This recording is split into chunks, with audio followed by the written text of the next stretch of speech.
Hello guys, within this period we'll be talking more about the FIFA World Cup 2026.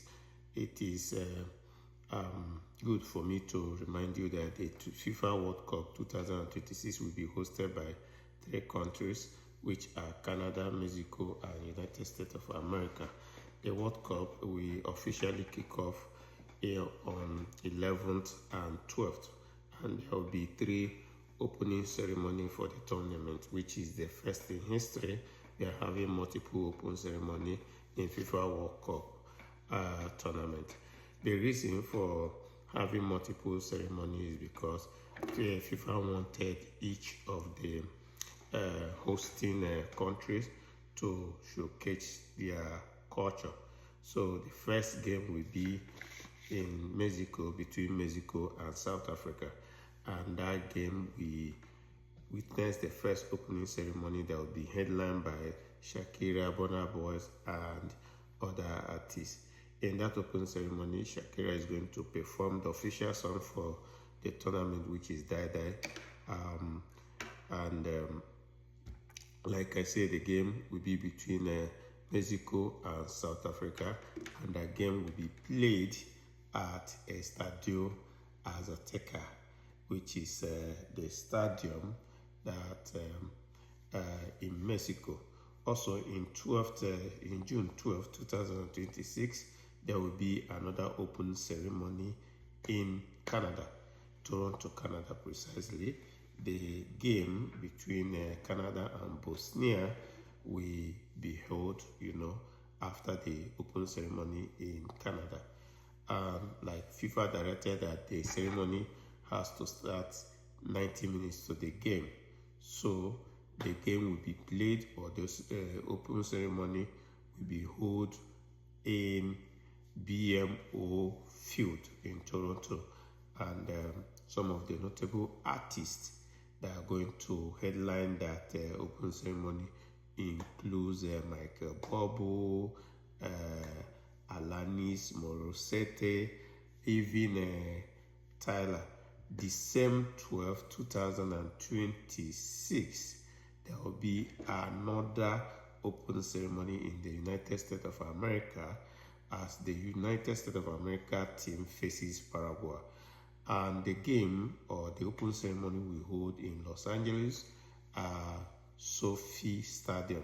If you remember the much talk about Kanye West or Ye concert in US, it was hosted in this same stadium.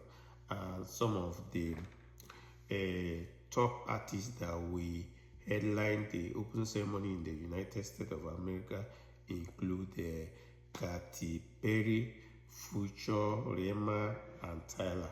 So, other artists, like I've said, that why there will be three open ceremonies. This is the first in history because of each of the hosting countries to showcase their culture to the world. So there will be three games on these three occasions, or three ceremonies. One is Mexico against South Africa on June 11th, and Canada against Bosnia, and finally United States of America against Paraguay. Yeah, some of the complaint we have in this coming tournament, which is the biggest football festival in the world, include a whole lot of supporters club fans from the participating countries that are in the United States of America visa restriction or visa ban list. We are denied visa to attend the event. Also, people complain of the cost of ticket, because in some of the matches, the ticket was as high as over $2,000.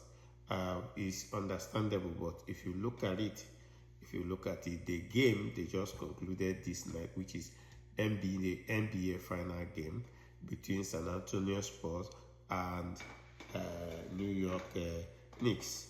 In fact, some of the tickets that sold to San Antonio Spurs fans was as high as $10,000, also the one sold to New York Knicks fan was as high as 5,000. I'm not talking about VIP.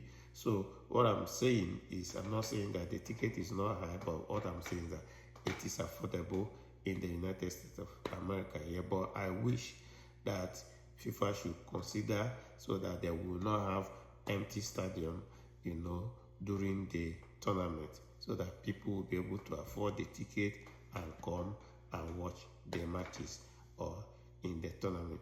So it is good, because it is good for FIFA to consider the economic hardship the world is passing through right now, because of some people attributed it to the war in Iran. So some people said the war in Iran caused a whole lot of hardship to various countries. So because the energy prices was high, so I hope that the tournament will go well, we will not have incidents, we will not have security issues. Thank you.